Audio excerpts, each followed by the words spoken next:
Selamat pagi, salam sejahtera dalam kasih kemurahan Tuhan kita Yesus Kristus.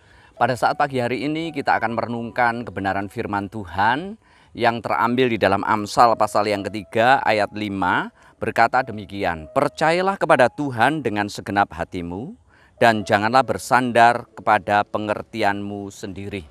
Firman Tuhan memberikan pengajaran kepada kita pada pagi hari ini tentang dua hal yang perlu kita sadari bersama, bahwa ketika kita percaya kepada Tuhan, kita harus memahami bahwa Allah itu memiliki dua keberadaan yang berbeda, tetapi Dia adalah Allah yang satu itu. Pertama adalah Allah yang transenden. Transenden itu Allah yang maha tinggi, maha agung, maha mulia. Dia adalah Allah yang melampaui semua pengertian dan pemahaman-pemahaman kita manusia, tetapi Dia berkenan untuk bisa dikenal oleh manusia melalui wahyunya kepada kita. Itu adalah Allah yang transenden. Dan ketika Alkitab memberikan penjelasan tentang Allah yang transenden ini, Kitab Kejadian pasal 1 ayat 1, Dialah sang pencipta alam semesta, Dialah sang pencipta hukum-hukum alam dan melampaui hukum-hukum alam itu. Kalau kita perhatikan di dalam Kitab Kejadian pasal 1 ayat 1 berkata demikian. Pada mulanya Allah menciptakan langit dan bumi.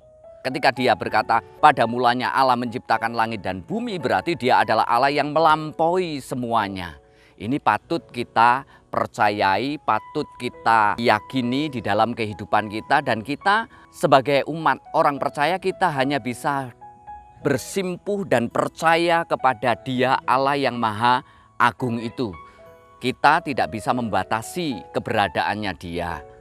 Oleh karena itu, hal yang kedua yang perlu kita pahami bersama, kalau kita memahami tentang dua keberadaan Allah ini, yang perlu kita pahami bersama, Dia adalah Allah yang imanen.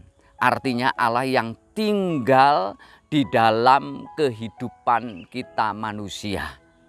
Allah yang tinggal dalam hati kita. Allah yang tinggal di dalam pemikiran-pemikiran kita. Allah yang terlibat di dalam sejarah perjalanan kehidupan kita. Allah yang demikian bukan hanya Allah yang bukan seperti Allah yang transenden tadi, yang jauh, yang melampaui semuanya. Tetapi Allah yang demikian adalah Allah yang Dia yang tinggal dalam hidup kita, yang turut merasakan apa yang kita rasakan.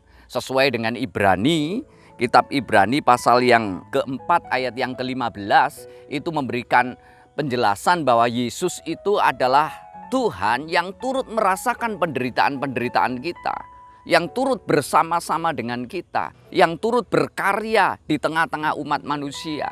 Lebih jauh lagi kalau kita memahami tentang Allah yang imanen, Dia adalah Allah yang berdiam, diam dalam kehidupan kita, yang memberikan kekuatan pada saat kita lemah, yang merasakan sakit pada saat kita turut sakit, yang juga memberikan pencerahan kepada pemikiran kita ketika kita berada di tengah-tengah kekalutan pemikiran-pemikiran kita, di tengah-tengah ketidakmampuan kita berpikir untuk menyelesaikan persoalan-persoalan kita. Dia adalah Allah yang hadir memberikan jalan keluar itu.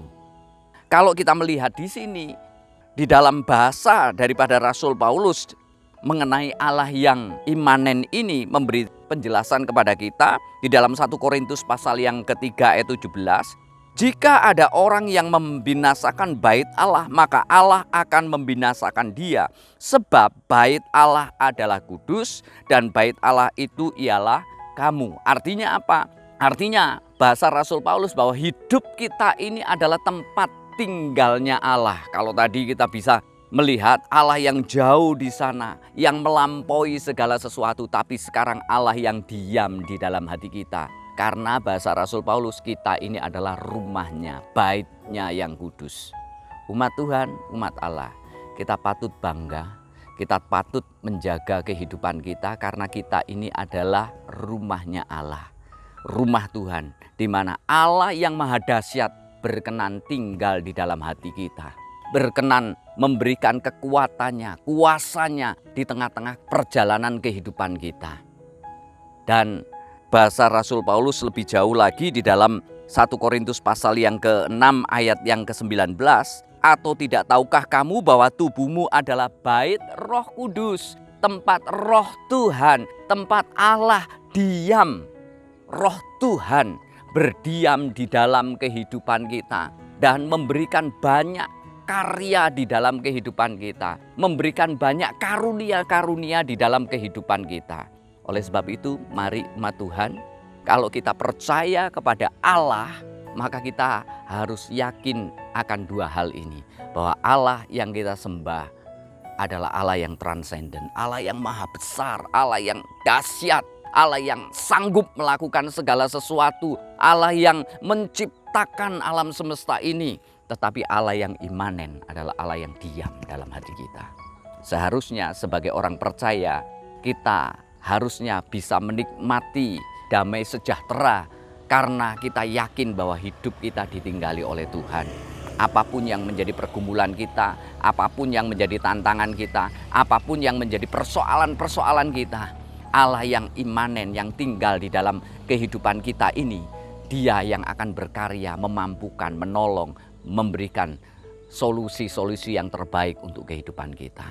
Amin. Mari kita jalani pagi ini dengan penuh keyakinan bahwa Allah berdiam dalam hidup kita, Allah tinggal dalam hidup kita, Allah memberikan kekuatan baru kepada kehidupan kita, bahkan Allah memberikan harapan baru untuk hidup kita pada saat pagi hari ini. Mari kita datang dan menaikkan doa kepada Tuhan. Tuhan, Juru Selamat dan Gembala kami yang hidup, kami percaya ya Tuhan, Engkau Allah yang tidak tinggalkan kehidupan kami, tapi Engkau Allah juga yang berdiam dalam hidup kami. Engkau memberikan jalan keluar atas segala apa yang menjadi pergumulan kami di pagi hari ini. Dan kami melihat Tuhan, pertolongan-Mu yang ajaib itu ada dalam kehidupan kami. Terima kasih Tuhan, terima kasih Bapa. Berkati jemaat-Mu CUTW Tuhan yang sedang mengadakan renovasi Tuhan. Biarkanlah Tuhan menopang, menolong, memberkati apa yang menjadi kebutuhan kami semuanya. Berkati Bapak dan Ibu Gembala kami, topang tolong berikan hikmat kebijaksanaan. Berkati setiap kami Tuhan, umat-umat-Mu Tuhan yang ada Tuhan. Kiranya kemurahan demi kemurahan menjadi bagian dalam kehidupan kami. Kami akan melihat pertolongan Tuhan. Kami akan melihat tangan Tuhan yang kuat itu menopang kehidupan kami. Karena Engkau berdiam di dalam kehidupan kami. Terima kasih Bapa, dalam nama Tuhan Yesus Kristus. Haleluya. Amin.